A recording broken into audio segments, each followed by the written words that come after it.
అందరికీ నమస్కారం. శివరాత్రి అంటేనే ఒక వైబ్రేషన్ కదా. ఉపవాసాలు, జాగారాలు ఎలా ఉన్నా ఇంట్లో పూజ చేసుకుంటే ఆ తృప్తే వేరబ్బా.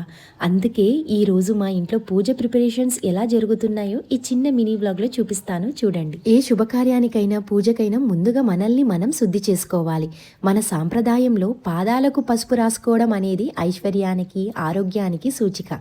అందుకే ఇంట్లో చిన్న పెద్ద అందరం కలిసి పసుపు రాసుకొని పూజకి సిద్ధమవుతున్నాం. ఇంకా చక్కగా పూజ గది అయితే పూలతోటి అలంకరించేసుకున్నాను.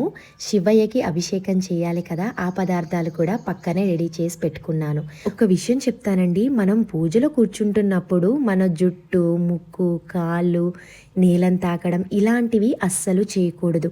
ఎందుకంటే శాస్త్రం ప్రకారం ఇవి అపవిత్రముగా పరిగణించబడ్డాయి.